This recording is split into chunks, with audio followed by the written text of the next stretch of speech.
Inquire all those questions you've always wanted to know. Ask Kati anything. Hey everybody, welcome back to another episode of Ask Kati Anything. I am your host and licensed therapist, Kati Morton. If you don't know who I am, I've been on YouTube for a really long time making educational mental health content, and I am glad you're here. Also, we have a little visitor below, my puppy Roxy. We have a little pad behind us that she can lay on while Sean and I record our podcast, and she's just hanging out with us. She's like, now's the time when Mom and I record a podcast. You're very popular. Anyway, let's jump into today's questions because, as always, they are good ones. Today, I think I pulled 9. Let me double check that number for you. Yeah, we have 9 questions, and they're all over the place. You know, as always, there's a bunch of different topics that we're going to cover. Things with regard to like trauma, talking to yourself. Is that weird? Does that make you crazy? Emotional abuse, thought stopping, all sorts of stuff. So let's just jump into it. Question number 1 is it quote unquote normal to constantly talk to yourself? Basically, whenever I'm alone, I'll be having full on conversations out loud to myself. I feel like half the time it's just maladaptive daydreaming, and I'll be talking about something that I need or want to talk about, but can't actually say it. And I'll give myself advice or just respond as if it was them saying it, like role playing a conversation, if that makes sense. Not sure it does, and it might sound a bit odd, but thanks, Kati. Have a lovely day. It totally makes sense, and no, it's not weird. I was curious when I first started reading this question. I was like, I wonder if they struggle with maladaptive daydreaming. If those of you out there heard that and were like, what does that mean? Maladaptive daydreaming is when we prefer to be in our daydreams for periods of time rather than our real life. And that's why it's kind of maladaptive. It's not really good for us, but it's kind of a low form of dissociation. I know that not everybody agrees with this, but I like to think of dissociation as like a spectrum. And on the like beginning stages of it is where maladaptive daydreaming lies. And so that's what we're talking about there. And talking to yourself, I think, is a very normal experience. I know a lot of us, or I don't know, I guess not us, it's like society thinks that talking to yourself means you have schizophrenia because you think you're talking to someone else. And I'm really here to tell you that we all say things to ourselves when we're alone in our house. I mean, I talk to my dog a lot, and she can't talk back. So it's really me having a conversation with myself, you know? But if we find that that's the only way, so here's where I would caution you. So yes, it's normal. We can have conversations like, I do this a lot. I don't know if anybody else does this, where I just almost narrate what's happening or like make exclamations about things I come across. Like if I'm in my house doing stuff and I'm like, okay, so now I'm gonna do the laundry, putting the laundry in, and then, oh yeah, I gotta go unload the dishwasher, right? Like I'm just talking to myself about the things that I'm gonna do, like a narrator. But then there's also times I'm like, ooh, didn't see that there. Oh, don't forget to do such, like it's this weird, it's like a half conversation. And so I think everybody does that. And if someone tells you that they don't, I would assume they're probably lying. I feel like it's very normal to talk to yourself in that way. And I always also encourage you to role play conversations. So if that's helping you, I encourage it. But what I would caution people against or be aware of where it might sway into maybe dangerous space or unhealthy space is if we find ourselves, instead of engaging in conversations with other people, we're only doing them with ourselves, meaning that some of those conversations that might be tricky or things that we want to say to someone and we practice it on our own, if that's the only way we ever say those things and we never find ourselves at least attempting to do it out with the person in public, then I feel like it's not really benefiting you. And I would let your therapist know. Again, it's not that the talking to yourself is the problem. The problem is that's the only way we're able to do it. And I would want to dig into why that's happening and what we can do to maybe help overcome that. And there was a comment on this, like a question to add on to it. And I had to pare it down for length, just FYI. But the question is, it says, what if you feel like you're talking to yourself rather than another person when you are supposedly with a good friend? I have a friend who notices when I'm feeling very bad, but he doesn't really seem to care at all. I would argue that's not a very good friend, but anyways, let's continue. It says, I know you shouldn't dump all of your problems on your friends, and I wouldn't do this because my mother is like this, but it seems like he doesn't even care about me being in a bad place. When he asks me how I'm doing, I don't want to lie and say I'm fine. I have to pretend so much in life, it's exhausting. But when he always makes it about himself, when I share I'm hurting, it's harmful to me. Totally fair. And that sounds potentially like some narcissistic behavior, but again, we'll dig into it. Says, I'm glad that he's happy and enjoys his life, and I don't envy him. He might want you to, but I feel like he dismisses my feelings and experiences by doing this all of the time. Maybe I should stop spending that much time with him. I think so. And only see him as a friend for having some fun? ? He doesn't seem to understand mental health issues, or maybe he just doesn't care about me, and it's exhausting spending time with him when he doesn't even try to be a good friend or understand. Do you have to communicate stuff like this? I feel like being supportive, or at least caring a little bit, should be a basic thing in good friendships. You are correct.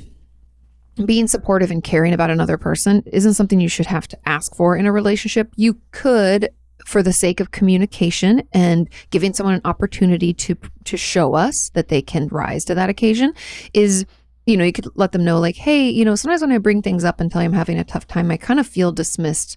And it would just be helpful if you just hear me out and just say, yeah, that must be hard. That's all I need. I don't need answers. I don't need you to fix anything.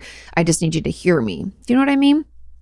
We should be able to say that to friends and not have them get offended, shut down, lash out, any of that. But based on what you told me, and again, I'm only hearing your perspective and your side of the story, but this person sounds like an asshole. And I probably wouldn't want to spend that much more time with them, because a real friend, they notice when you feel bad. And so I'm sure they prompt you, or maybe you start talking, like asking how you are.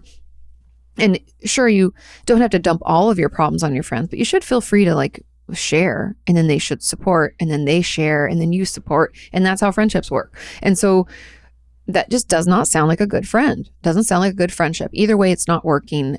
You could tell them that it's not working, and tell them like what you would prefer to change, in a small way. Like, hey, sometimes I just don't feel really heard or understood, and see if they rise to the occasion. Or I just probably would not spend time with this friend at all, because they don't really sound like much fun, and they don't sound like they're very nice. And to me, that just seems like an unnecessary relationship at this point, and it's doing more harm than good.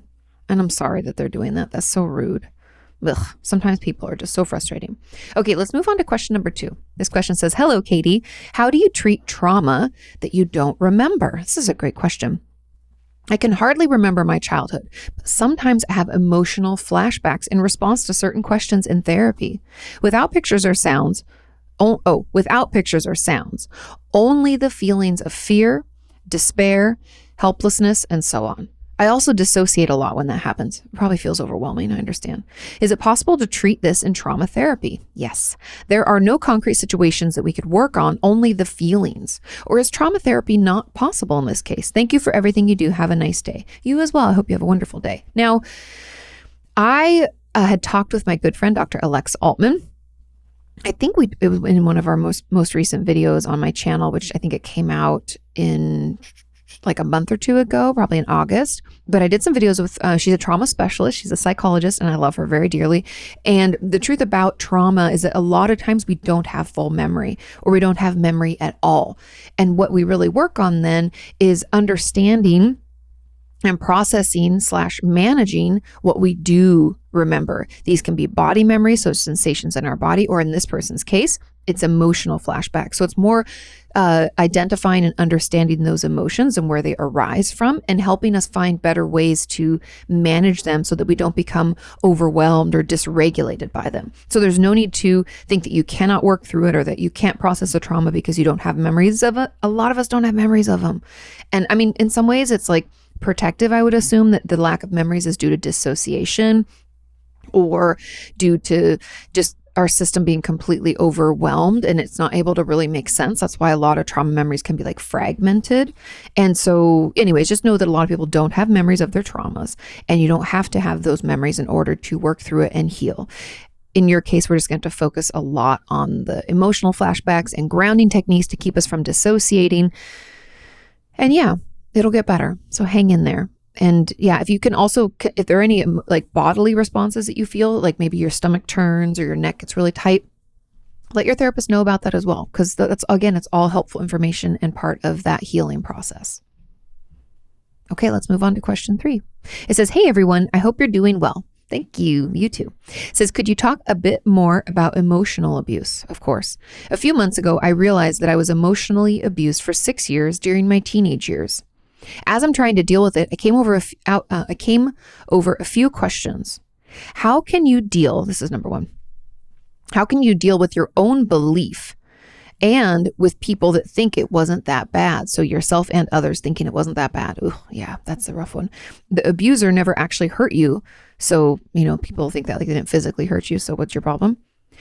And another question, how can I deal with the fact that my mom could scream at me for 5 hours straight and then say that she only wants what's best for me? Ooh, that like gaslighting. And it's not traditional gaslighting in the way that we talk about like telling you that you remember things wrong.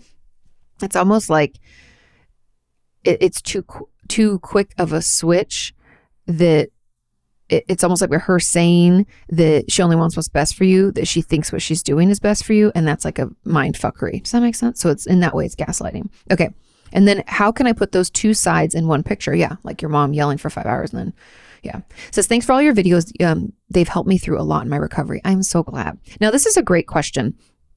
And emotional abuse is hard. First of all, abuse is abuse is abuse is abuse. It doesn't matter if it's physical, sexual, emotional, whatever.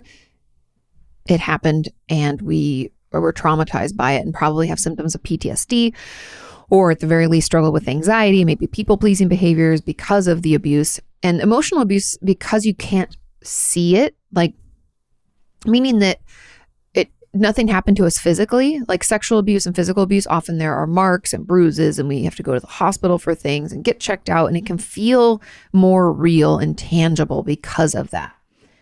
However, just because you can't see something, a lot of abuse is quiet, right? Even with the person saying that they would shout at them for 5 hours straight, some emotional abuse is when parents just aren't there, be like emotional neglect, when they pretty much tell us to sit down, shut up, and don't want to talk about things. And so it can be difficult when we can't see it, we don't feel it, we feel it emotionally, to not invalidate and minimize what took place.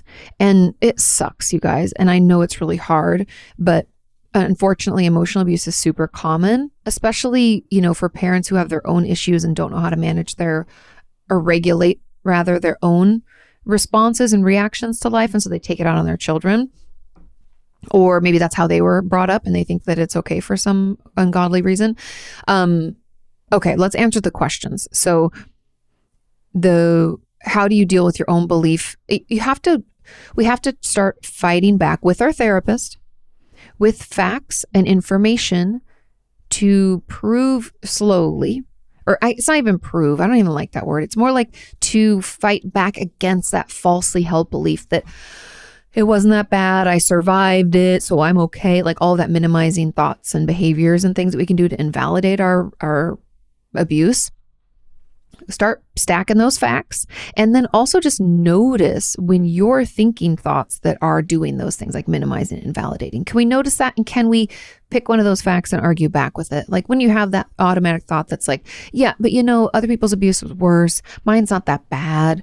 It wasn't, I'm just making it to be a big deal. I want you in that moment to be like, stop. No, I heard from Kati on the podcast that emotional abuse is actually very painful and is a real form of abuse. So we do know that. And a parent yelling at their child for 5 hours straight is emotional abuse. Okay. Now, I know it's going to be more than that one time stopping the thought, arguing back. It's going to take some effort because this almost brainwashing that happened during the abuse, right? In the brain, I call it brainwashing because we can do it to ourselves, someone else can do it to us, but either way, we've come out of it thinking that it wasn't that big of a deal and maybe we're overreacting, and we can logically know, oh, that's not true, but we're going to have to slowly unlearn that. And that takes noticing those thoughts and arguing back with facts. So stack your facts and then challenge some of those thoughts that feed into that like false belief that it wasn't that big of a deal. Challenge it with some of those facts, and hopefully that will help. And then how do I deal with the fact that my mom could scream at me and then say she wants what's best for me? It's going to be hard. There's going to be a lot of grieving that's going to need to happen. And what I mean by that is when we have a parent who's abusive, we can form what's called a trauma bond to them, because we're supposed to be able to turn to our caretakers, like our mother, father, grandma, grandpa, whoever.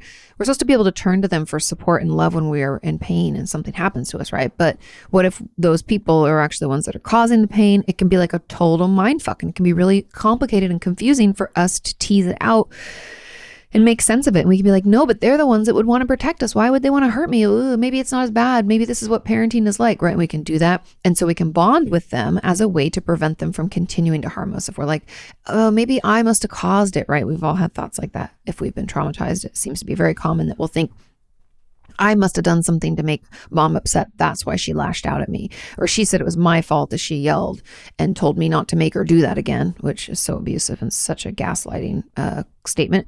But we'll think that then we have to do things just right. We'll people please and fawn as a way to prevent the abuse from continuing. And so we can form this bond with our abuser as essentially as a way to protect ourselves. And I have videos about these and you can watch them for more, in-depth information. But we're going to have to acknowledge what our mom's able to give us, which sounds like maybe not that much, and acknowledge what it is we wish she could give us and grieve that difference. I know I kind of got off topic there for a minute. I apologize. Because this essentially gaslighting behavior that she's doing one thing and then acting another way as if the other thing didn't even happen, like the screaming never took place. It's very invalidating and very confusing. We have to recognize where our mom is at and what she's really capable of doing, because we cannot make other people change. That kind of goes back to that people pleasing and fawning. We can think that if we act a certain way, they'll act in a certain way, and that is not the case. We can't control other people, unfortunately. We can't make them be better to us. We just can't do any of that. That's just not how it works. Unfortunately, can't control anybody else, can't make people do better. They have to want it for themselves.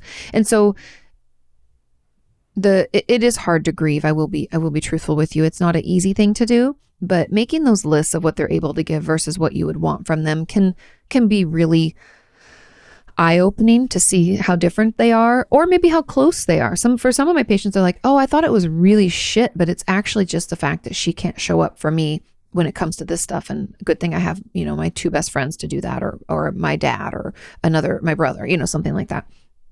And so make those lists and allow yourself to be mad about it, allow yourself to be sad about it, to want to wish that it could be better. Let yourself go through that grief period, because it's on that other side of it that we're able to deal with the fact that our mom acts like that she will scream and then she'll be like, but I want what's best for you. And you're like, those two are not the same. That doesn't make any sense, right? And if we've been able to kind of grieve it, we can, in those moments, hopefully we're able to remove ourselves from situations so it doesn't happen as ever. But if we're in that situation, we can remove ourselves from it and be like, yeah, it sucks that's how mom is. That, it sucks that she thinks that that's how she can talk to me, and we can have this kind of instead of allowing ourselves to feel it again and again and be abused again and again, we're able to remove ourselves and have some perspective on it and be like, yeah, mom can't be a good mom and she's just not able to. So that sucks, and that grief is hard. And again, remove yourself from the situation if you're able. Please move out if you can. Save up your money, put a plan together or something, so we can get you out of there. But yeah, those are my thoughts. I hope that that's helpful. I know it's kind of complicated and I know it's a lot of hard work, but I hope that I stayed on point enough so you got the, oh, I can hear the doggo. She's drinking some water. But at the very least, I hope that helped you feel validated and heard and understood. And yeah, I have some videos about the emotional abuse and emotional neglect too, if you want to watch those. Okay, now as a comment on this, it says, as an add-on, if you could answer this question, it would be nice. Should you tell your abuser that he or she abused you if this person doesn't even know that is what he or she did? You don't have to. And I honestly, unless it benefits you as the person who was harmed, if you feel like I need them to know, you can tell them. But it's not going to change anything. And potentially the person could get really defensive or tell you that you're overreacting, put you down, minimize and validate all that stuff. So they could do that, which could make your own process even that much harder. But they could also, maybe they say, oh my God, I didn't realize, and that could change their behavior. But again, that's something they'd have to choose. So if you think it would benefit you to tell them so that they knew, you do it, but consider all the ways it could go right and wrong. What's the best case scenario, worst case scenario, most likely scenario, so that you're prepared, just because we don't know how people are going to react. And you don't have to, also, just FYI, you don't have to tell them, because it doesn't actually matter if they, the abuse isn't lessened or the amount of abuse isn't lessened or invalidated or minimized or maximized in any way by them knowing, right? Like it doesn't actually change anything. If you felt traumatized and you felt like it was abusive, then that's just what it is. Does that make sense? I hope so. Okay. There was another add-on and said, can this also lead to trauma and trauma responses? 100%. Emotional abuse, I would argue, is probably one of the most common abusive situations that children can grow up in. And it's the often least reported because it's not something that is seen. Like a lot of times if children have like bruises and stuff, a teacher might call CPS and get it looked into, or, and CPS stands for Child Protective Services. And so if there are things that are going on, if there's behaviors to indicate sexual abuse, that's something that we can call and report and try to have looked into, but emotional abuse often goes unseen, therefore unreported. And says, how does that happen? So the question, how can this lead to trauma and trauma responses? Yes. And how does that happen? And how do I figure out my triggers if I don't know what sets it off to begin with? You have to be curious about your triggers. I think in general, we think of triggers as like these specific actions or things that happened in our day. And it was when that car door slammed, I jumped. And that was what but it's not always that neat and tidy. I think there are many times when our triggers are actually just emotions. And that can be a little bit more complicated or tricky to identify because, for instance, I had a patient who, if things were going well for her, if she started to feel really good and hopeful, super triggering. Oh my God, setting myself up for failure, going to feel really good and excited. And then the rug's going to be pulled out from underneath me because she just never felt secure or safe, right? So that was the trigger, was I felt good. So just do your best to try to be curious about how you could feel or what other things could be triggers. Triggers aren't always these like identifiable things that we can see. They can be things that we feel. They can be any of our senses, right? So it's like you go through smell, taste, touch, sight, hearing, whatever it is that's in our environment, and the emotions, right? Because a lot of times those feelings, like I even had a patient, this is the last little story I'll share. I had a patient who, if she felt nauseous, I know this sounds really weird, but she got food poisoning once and it was super triggering because when she was being abused by her uncle as a kid, like that nausea, she would feel sick to her stomach and she would always tell her mom and tell him, I don't feel good, I have a tummy ache, and like it didn't change what was happening to her.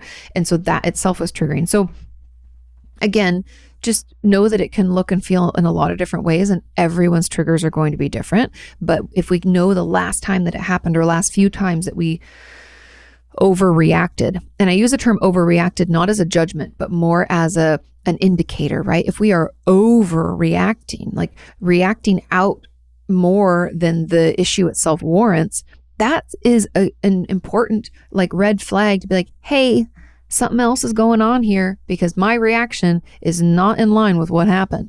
And we can think, I don't want to overreact. I think it's great. It's helpful. It's wonderful information. We can take that overreaction and track back and be like, what led up to this? Did I not sleep well? And who did I see that day? And what happened at work? We can think back and more thoroughly figure out what our triggers are. Okay, now there was another add-on to this and it said, yes, I struggle with putting the bad and nice side of my mother together as well. I know it's not just black and white, but it makes everything so confusing. My mom sexually abused me, and as a result, I started to reject all love and affirmations that she directs at me internally. I never said anything, but I don't like it when she does that. I've distanced myself a lot, but some parts of me still want affection from her. If we were in a different situation. I can't stand her being close to me because of the abuse, but I still crave our relationship. Being comforted and being able to tell a secret and trust and having a mentally stable parent, a hug when needed, asking for advice, etc. Even though I know what she gives me and can offer me is far from what I so desperately need, I still want that relationship to work out. What can I do about that? I feel so torn. I like her as a person, but maybe she just isn't equipped to be a mother. Sometimes I hate her for what she did. And then I want everything to be like it was before the shit show. Loving and hating her so much at the same time is so confusing. Could that be trauma bonding, or is it just a sad little kid inside of me wanting to have a mother? I think it's a little bit of both. That trauma bonding is definitely here. Like even just reading that, wanting to be comforted and craving the relationship. It's trauma bonding, but even more so, I think it's just that inner child of you, that sad little kid wanting to have a mother. And my urge to you would be to find a therapist who can do that inner child work with you and help you find ways to calm and love and care for that child, because your mom isn't capable. And I don't mean that to be a hurtful statement. I just mean that to be a factual statement. Your mother was abusive. Mothers who are abusive in any fashion aren't capable of offering our child, our inner child, the love and support that it needs. Can they change and maybe get better if they want to go to therapy and really work on themselves? Sure, but I'll believe it when I see it. And so for now, the safest way for you to actually get that love and support and affection that you're so deeply craving is to find ways to give it to yourself. And I know that sounds so depressing, but I'm here to tell you that it's the healthiest and happiest way for you to receive that love is to give it to yourself. And so I honestly would distance myself from your mother. She sounds very abusive, and this hot, cold, being good and happy and then mean and abusive. It's just part of that abuse cycle, unfortunately, where we have I hit the microphone, sorry, where we have the event, right? The abuse, when something actually happens, boom, that happens. Then we go into the honeymoon phase, which could be when your mom is being really nice, being super friendly. And then sometimes we have this period of calm where nothing happens. And then we go back into tension building, which is when we are just walking on eggshells waiting for the abuse to happen again, right? Or the violent act, as they call it, usually in the cycle of violence. But either way, it's not safe or healthy for you to be around. And I would assume that her being a kind, nice person is very few and far in between when it comes to all the abuse and the shouting and the sexual abuse and all the stuff that she's probably done over the years. And so really, therapy and inner child work is what will help you heal. And I'm sorry you had to go through that. Ugh, sucky parents, man. It sucks. Okay, let's move on to question number 4. It says, "Hi, Kati. When I was in high school, I used to thought stop every emotional thought that I had." Ooh, stuff it down, stuff it down. "I convinced myself I was emotionless when really all I did was repress everything. I've always tried to use logic and facts to counter my feelings." Ooh, that sounds a lot like, what's that defense mechanism? Intellectualization. It says, "I remember any time I would feel an emotion or have a thought that can lead to an emotion, I would say the word stop in my mind, and I would simply stop myself from feeling. So I wanted to ask, at what point does thought stopping," so this isn't necessarily thought stopping, but we'll get into this. "So at what point does it become harmful, like it was for me? I know that you mention a lot when talking about overthinking or low self-esteem. So I wanted to mention the risks of thought stopping if taken too far. Like me, you can become obsessed with logicking your way out of feelings, and you can use it as an avoidance technique so that you don't feel painful feelings.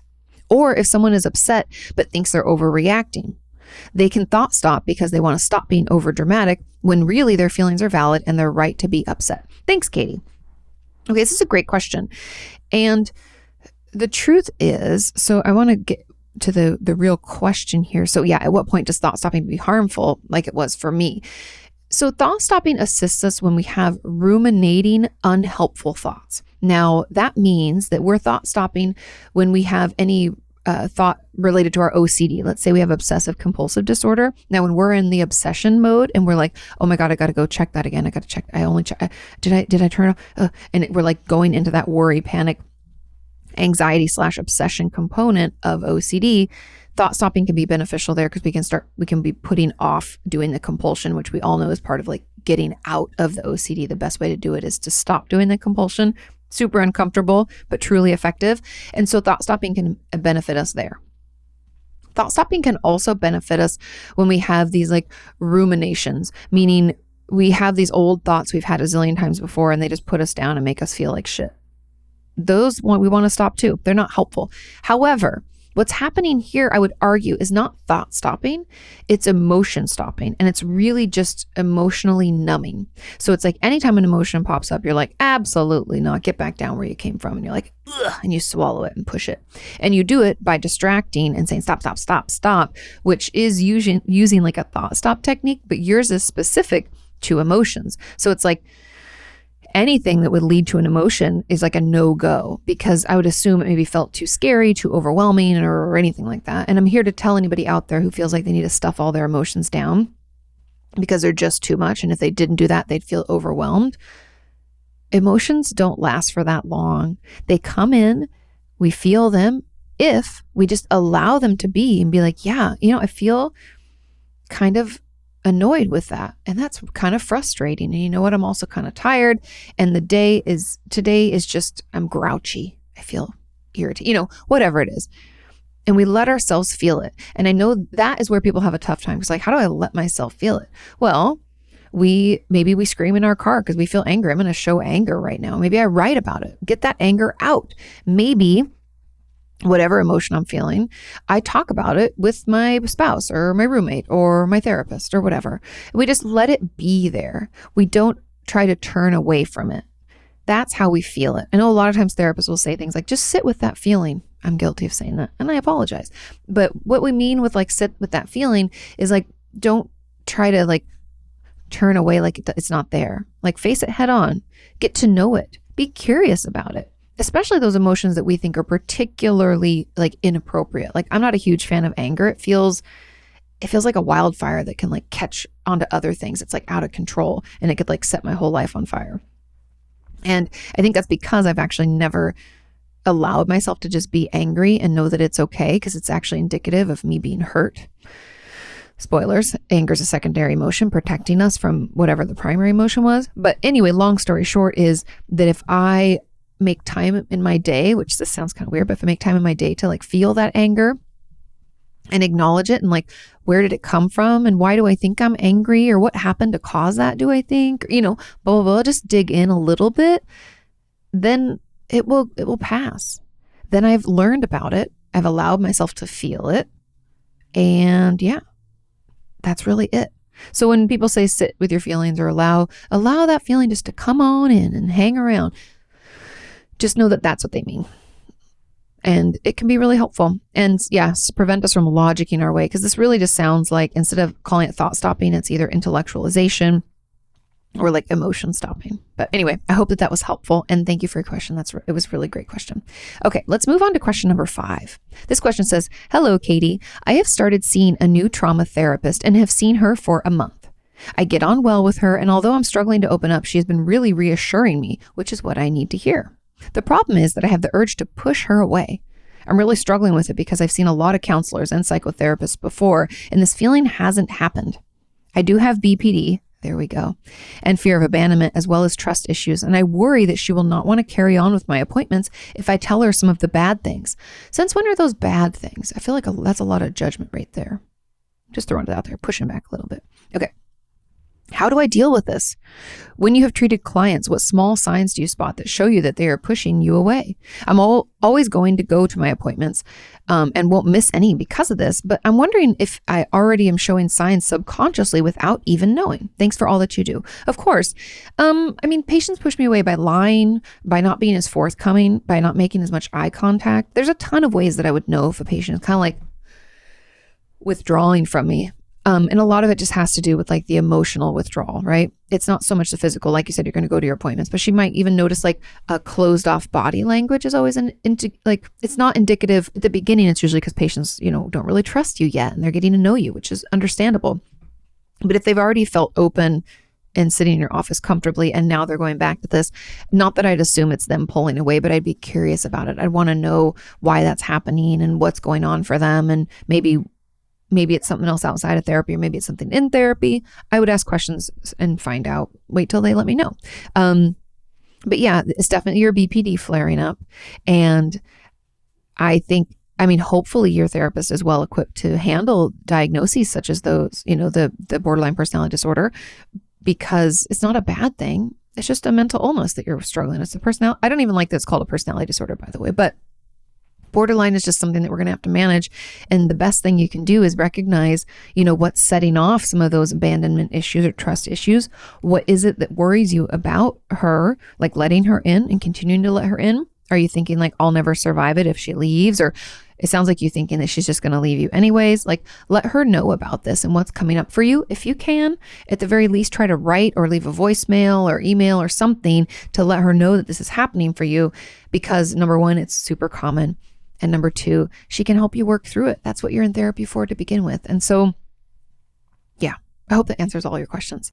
Okay, there was a comment to add on. It says, great question. As an add-on, sometimes I'm open with my therapist and sometimes I'm just so damn afraid of her. She does nothing to deserve my fear. Why is this? Now, this is interesting, and there are probably two reasons this could happen and why we're so afraid of our therapist. Number one, kind of going back to that first question, or the first portion of the question, when the person's afraid, it's like that attachment-based stuff. That can make seeing a therapist hard, and we can get really scared, right? We can be afraid of them because we worry about them leaving and what that could do to us emotionally, right? So there's that.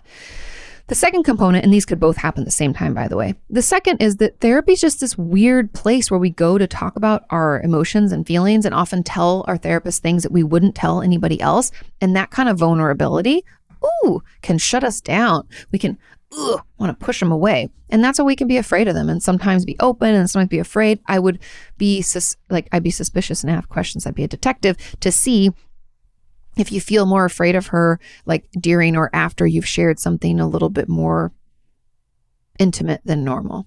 I wonder if there's a correlation there, because I would suspect that there is. Okay.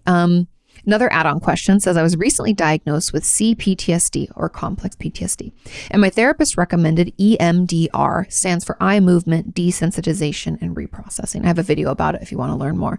I would love to try this. However, there are two sides of myself that are always at war with each other. One side says that I can't trust her, and I'm probably exaggerating the trauma and need to get over myself. Oh, trauma voice is so wonderful. It's always shame-filled, embarrassment-filled. It's like, you're overreacting. You're not. Here to tell you you're not. On the other side, wants to divulge everything and to heal and not let my past invade my present and control my future. How do I get past this? Let her know this is going on. That's what I would tell her, because these two sides that are at war are important. It's going to tell her what your self-talk is about the trauma, and that you think you're exaggerating it, you're overreacting, making this into a bigger deal than it needs to be. All of that is really helpful, because she's going to need to know what's going on in your head and to make you feel the way you're feeling.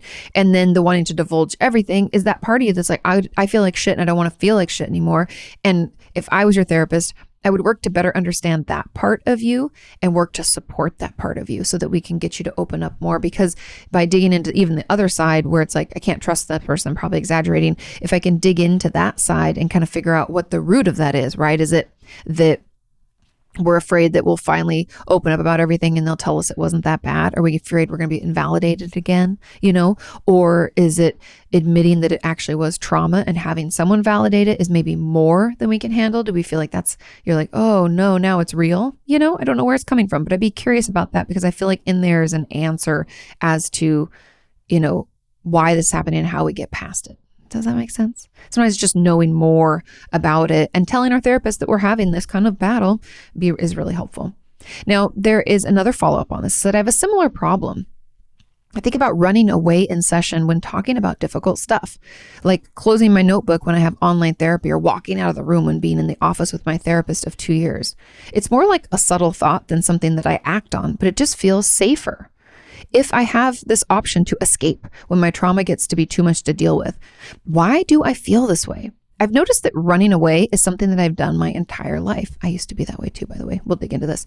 In romantic relationships, I leave before we start to date seriously. In friendships, I have a fight plan in the back of my head and want to withdraw myself so that I can't get hurt by them, as I think they're going to leave me first or aren't interested in me. When a conflict arises in a situation, I'm out on my way. When being confronted with a direct trauma trigger, I flight it as well. But my trauma and trauma triggers are normally the only time where I mostly dissociate and rarely run away.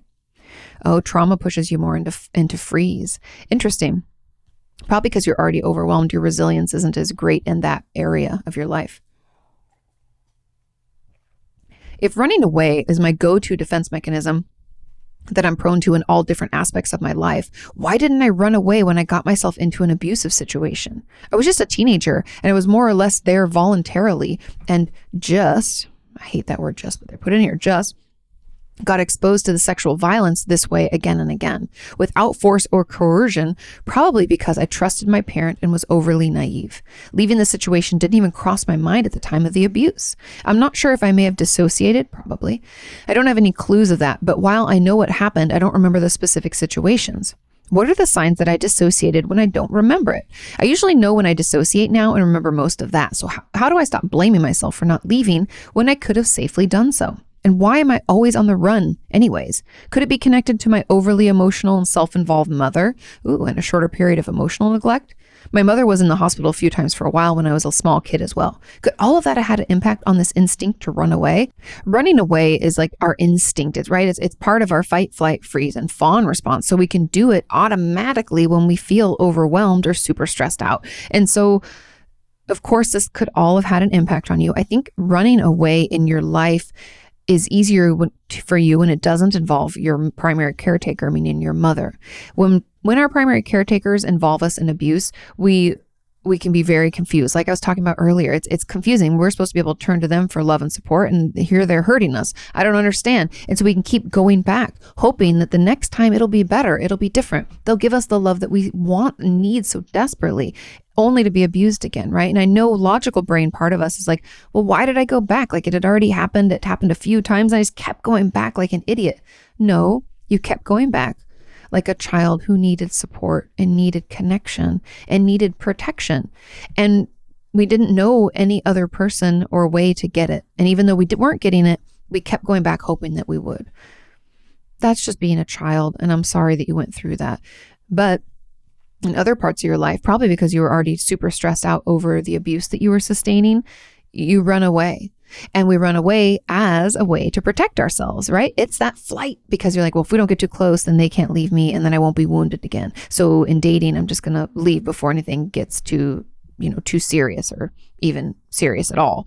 And then therapy, the same thing. You're like, I'm going to run away before this gets to be too deep and I feel too vulnerable and too overwhelmed. And it's very common, this like wanting to run away and that sensation that it's never going to be okay and we're never going to be safe, right? So my only choice is to run when I feel overwhelmed. Now, this can all be healed through trauma therapy and building that resilient zone, or someone mentioned this to me and I was like, oh yeah, some therapists do call it that window of tolerance. We want to open that window wider and wider, or build that resilient zone to be bigger and bigger. And all that really means is that we want to get us to a point where things in our life aren't so triggering that we are pushed into fight, flight, or freeze, right? Depending on what your knee-jerk reaction is. But we don't want to be running away so much. We also don't want to be dissociating so much. We want to be able to have this zone where life can throw its upsetting things at us and we can weather it. We can move through it. We have tools, we have support, and we have those important resources. And yeah, I hope that answered your question. So it's like, why am I always on the run? It's protective. And could you be connected to your overly emotional, self-involved mother? It could be connected to that. Yes. I think what happened with your mom is definitely, it was neglect, emotional neglect, and that's abuse. And so it's that trauma response. And so, yeah, I hope that helps, and I hope it clears it up just a little bit. Let's move on to question number 6. And it says, hey, Kati, how can I get more comfortable again with social contacts after a year and a half of the pandemic? This is a great question. I've always been a highly introverted person with a rather limited need for close social relations. In principle, I'm very okay with being that way, not least because I see the ensuing strengths. For instance, it's fairly easy for me to adjust to social distancing. But now I see that social distancing has reinforced my natural introverted tendencies to a point where I start to feel uncomfortable about their present extent. Do you have any suggestions on how to reverse this development? Oh my God, I've heard this from so many people, friends, family, and community members alike. A lot of you are telling me that you're loving the fact that things are shut down, or that you have to be socially distant, but you're also hating it because you can feel yourself like withdraw inward, like too much. And so the truth is, little by little exposure, we have to expose ourselves. And I know this sounds crazy, but it's like, it doesn't mean like run up to a stranger and don't abide by the distance rules or like respect their space. But it does mean that if you had some people that you did see, or family, or some friends or coworkers, or people that you're okay with seeing, or that feel okay, and not okay in the way of like, I want to withdraw, okay in the way of like COVID safety, if you're very concerned about that. If you feel okay, we're going to have to expose ourselves to those people. So I'd encourage you to reach out to some of those social contacts that you used to see before the pandemic and check in with them, make a point to get together, and we're going to have to expose ourselves to it. little by little. And it might help if you watch my video about exposure therapy. I talk about like the hierarchy and building that, and having the most important component of exposure therapy is having some resources up front that soothe our nervous system down. Meaning, when we're going to go and expose ourselves to the thing that's scary, even if it's just a little bit, how do we come out of that and soothe? This could be anything like calling your therapist or a good friend, going for a walk, petting an animal, journaling, doing an impulse log. The options are endless. Painting our fingernails, right? We can do any kind of distraction, coping, whatever, just to bring our system down. So we're like, I'm okay, right? We're trying to get us there. So as we expose, we need to have those resources to pull to calm us down again. And then we'll get closer and closer to doing things that are more and more stressful, while again, utilizing those resources so we don't get overwhelmed. And it's that slow exposure, and kind of in the way that we were, even though it kind of happened overnight, but also just this slow progression and the change in how we interact with one another, and mask wearing and distancing and all that shit that we're dealing with. It happened little by little, and we kind of got accustomed to it little by little. So we have to get unaccustomed to it little by little. So find some safe bubble people that you can hang out with that feel okay health-wise for you to do that, and expose yourself to it just a little bit. There's a comment on this. It says, I also wonder if feeling uncomfortable whenever people are a little bit too close can be because of the pandemic and social distancing. Yeah, it can. For me, it happens with all people, both strangers and people that I'm close with. It's difficult and uncomfortable to even sit opposite someone at a table or stand close to my friend while looking at each other. I have ADHD and with autistic traits, and I want to remember that I've always felt uncomfortable with people being in my personal space. So that's important to note. But I feel like it's gotten worse the past year. It probably has. It definitely ignites my fight, flight, stress response. Is it normal? And how is it supposed to be? What can we do about it? Another scenario is that I get super stressed when people are walking behind me when I'm out walking. But if they walk in front of me, I'm not bothered by it. Basically, everything that happens behind my back. Could that be a form of hypervigilance? Yes. Due to childhood trauma? It's like you read my mind. Or could it be because of my ADHD and autistic traits? Or because of something else? Okay, so great questions. Now, again, it's that exposure to those things, and it is tricky. So a couple things. So the exposure is going to be the best way to like push back against this. And having someone behind you and not liking that, in my experience, I don't know your whole history, but in my experience, that is like most of the time that's trauma related, because we can't see them. They could sneak up on us. They could grab us. They could do some, they're behind us. We don't feel very safe that way. And so, yes, my guess would be childhood trauma related, or trauma in general in our life related. And so that's why it's really uncomfortable. Now, I don't think that it's due to your ADHD or autistic traits. From what I know, with at least from autistic people, and I have some friends with ADHD. ADHD has a lot more to do with being a heat-seeking missile for dopamine, trying to find things that keep us interesting, keep us interested, which can make us to other people seem like we're not interested in them, or we're not focused and we're all over the place. I don't really think it has anything to do with like hypervigilance symptoms. And for my autistic people out there, I've heard from you that it's more we're almost like HSPs, like highly sensitive people, because we're trying to mirror and read people a lot if we're, trying to like fit in, quote unquote, fit in the way that we feel like we're supposed to. And so we could be like hyper aware of other people's body language and facial expressions because we're doing our best to try to mimic/read the scenario, even though that's not like, it doesn't come naturally to us to do it that way. So, and obviously everyone's different, but I don't believe that that's why that's happening. I think that's definitely more trauma related. And now there was a final add-on. It said, yes, especially when you're generally not in a great place mentally. Both my mental health issues and social insecurity got worse during the pandemic. And then someone even says like, and what if it's not just the pandemic that isolates me from others, but mostly my trauma? So yes, when our mental health issues are even worse during the pandemic, I think all of us would agree that our mental health has kind of deteriorated somewhat. And I think that, again, it's engaging with people, like exposing little by little. But in this case, when we're maybe already feeling like shit, is it making sure that when we are doing some of these exposures, that we're doing it with people who are feel-good people. They're people who get us, we can be real with, we love being around, because then it's going to be not only good for our soul to connect with that person, but also they will be able to understand that what we're doing is kind of this exposure thing, and it can be really uncomfortable, and we might not be present at the beginning until we kind of soothe our system. We could kind of let them know that what we're doing. And I think that could be could be really helpful. And then when your trauma is isolating you, that's why we need to see a trauma therapist, or at least a trauma-informed therapist, because we don't want our trauma taking over our lives. I know a lot of people were super triggered by the pandemic, and a lot of our traumatic or trauma responses came out full force because we've been in our stress response because of the pandemic. And then if we were already in our stress response because of the trauma, it's like everything was like doubled, right? It was like such an intense reaction. And so if you find that happening, please reach out, please see a therapist, and please get some support so we can overcome any of the PTSD symptoms that might be preventing you from seeing those that you care about.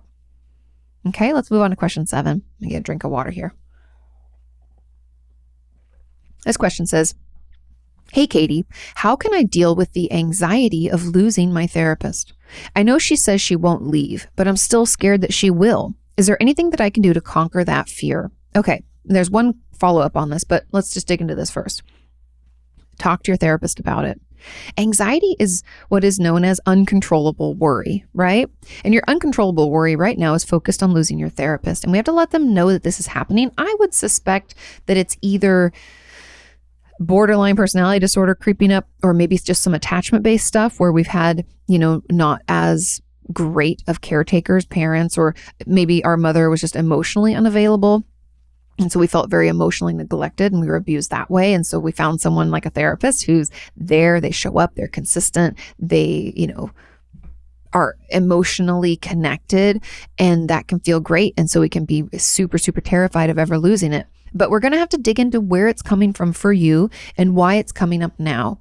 And letting your therapist know is that first step. Yes, I know it's uncomfortable. Nobody wants to say, I'm worried I'm going to lose you, right? We can have judgment about that and what that means. But trust me when I tell you, every therapist has heard this. It's something that we're pretty well versed in dealing with, because attachment's everywhere. If you guys haven't realized that yet, attachment is everywhere. It affects us in so many ways.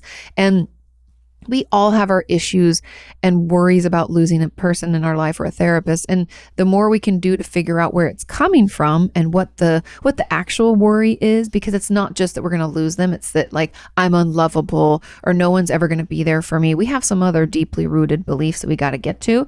But the start, again, is to tell your therapist this is coming up for you, and then be curious, not judgmental, about what's going on and why this came up. Now, a comment on this said, "I feel the same way. I recently started seeing a new therapist after ending things off badly with my old therapist, and I'm afraid that this therapist is abandoning me. I even had a dream that she told me she was going on maternity leave. How can I deal with this, especially if my therapist is young and it is possible that she could go on maternity leave?" Okay. Talk to her about it and better understand, again, where it's coming from. Maternity leave, trust me, I can't tell you how many of my patients have asked, are you planning on having kids? All the time. I think because they knew I was in that age range. And not that it's any of their business because this is therapy, but I'd be like, nope, don't worry. I'm not having a child, I'm not pregnant. So I'll tell you as soon as I know if that happens. But I'd never really told them that I didn't plan on having kids, because that's not really what this is about.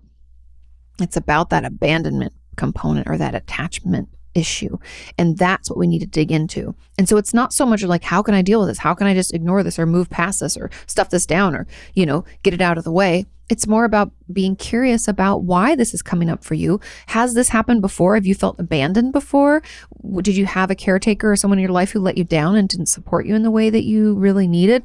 All of that's really helpful to dig into. And the best way to dig into that stuff is with your therapist. So I know it's uncomfortable. Maybe this is something that you email in between sessions if you can do that, or something you leave on their voicemail or whatever, or read from in session just on your notes in your phone. Whatever you can do to get it out, I encourage you to do that, because it's more about why it's happening, not really the subject of it. It's not really about your therapist going on maternity leave. It's about what that would mean for you and how painful that would be. So let's just dig into that. I know it's hard. I know it's uncomfortable, but it will get better. That's how we kind of untangle it and then move through it so it's not so overwhelming. Okay, let's move on to question number 8. It says, "Hi, Kati. My question is, what advice would you give to a person who you care about, but not a patient, whose trauma includes therapy-derived traumas?" Oh, so trauma that they got from being in therapy. Several episodes ago, you talked about a therapist that you believe was acting unethically. Similarly, each year, professional boards like social work and medical boards get and substantiate hundreds, if not more, of complaints regarding professionals who broke boundaries or the trust of their patients, the law, etc. Yeah, unfortunately, we're not perfect. I find myself in a similar situation where my therapist told me that she could or would not keep the contents of my therapy confidential. What? That's against the law. Wait. Says where she issued ultimatums regarding continuing care. What? Where she outright lied to me and or in my health records. I hope you press chart. Like, I hope you filed a report, and like, I hope her license is suspended. Before my most recent therapy experience, I had a therapist who saw me and one of my parents for individual therapy, which I believe was unethical because it constituted a dual relationship. Yes, agreed. And dual relationship, for anybody out there wondering, what does that mean? It means that and I don't know if I'd necessarily call this a dual relationship, maybe, but I'll tell you what a dual relationship is and then we'll dig into this. So a dual relationship is when I, as your therapist, see you at our yoga studio together. So we have that relationship, right? Or even better, let's say that like, you work at my grocery store and I see you every week while I'm checking out, which I know sounds silly and that might not even be that big of a deal, but it's just another relationship that we have, therapist patient, outside of therapist patient. So if it's like we go to the same yoga studio, we go to the same church, I am a person who shops at the store that you work at, and I'm your therapist and I see you in session. That's dual, meaning two relationships. And those are things that we as therapists are taught to avoid at all costs unless, and that's why she says, I do not live in a small town where such an arrangement might be necessary. There are reasons. If we live in a very small town and there's only like one gym, and we're going to say our therapist at the gym, let's say, okay? That's something that needs to be discussed in therapy. Like, hey, and it would be the therapist's job to bring it up, but you could too, if your therapist just, I guess, isn't good at their job. You could say, hey, I'm going to see you. Like I would tell a patient, I'd be like, I want you to know that let's say it's the gym, even though I never go to the gym and I hate the gym. But let's say I'm like, I work out on Monday, Wednesday, Fridays at this time, roughly. And I just want you to know I'll be there. I will not act like I know you. I will never indicate in any way that we are friends or know each other in any way. You are more than welcome to come up to me and say hi.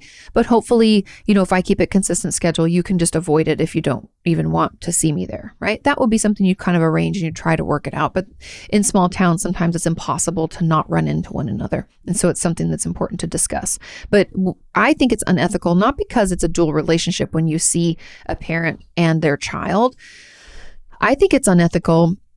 Maybe I think it's unethical because it makes it difficult for the therapist to remain on their patient's side, hearing only things from them and not get sullied or have a different perspective based on the things they hear from the other person. It makes it really hard to not mesh the two together, and we really want to keep those things separate. Does that make sense? Like I would be too afraid.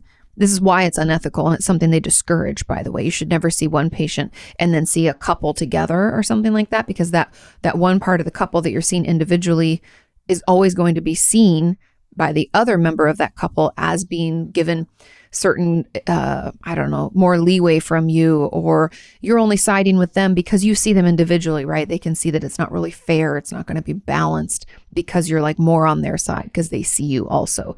And so there's a lot of reasons why we don't do things like that in therapy or as a therapist, is because it's just unethical. It's like this gray zone where, and what I was saying is I'd be afraid if I was this therapist seeing the mother and the child that I would, without realizing it, because I hear stories from, let's say, the mother about the child, that I would be like, oh, that's information I have because of this person. And then that could get woven into their session. And they're like, I didn't tell you about that, right? Like, what? That's like a brain fuck and shouldn't be happening. And you really, as a therapist, shouldn't be trying to hold these two separate things like that, because we're human too, and things are going to get intertwined, and it's just not good. It says, needless to say, my prior therapist felt free to share things from my therapy with my mother. That's against the law. I've had it up to here, says indicates at top of forehead, with my struggles with mental illness, but I'm also fed up with getting traumatized while in therapy for all of the things, my PTSD, or for all of things in my PTSD. Short of saying to find someone else, try again, keep trying, what would you tell someone like me for whom receiving therapy has become a trauma? Thanks and all my love. And there was a comment on this one, by the way, but I couldn't get it to open up through YouTube. I'm sorry. I don't know why. It just kept spinning. And then when I tried to reload it, I couldn't even find this question anymore. I don't know what happened. The internet sometimes confuses me. So if you had a question as a follow-up, I apologize. I tried to get to it and I couldn't. So let's dig into this a little. Now, in a way, I think group therapy, like I've talked about Hope for Recovery a lot, especially since you were talking about trauma. Hope for Recovery is just hope and the number 4 recovery is a wonderful organization. I shared it on my Instagram for people to donate. For the month of October, they've opened to donations because they run like over 100 and something groups now, and they're all free. You guys, if you have any money to give, $1 or $5, it's wonderful.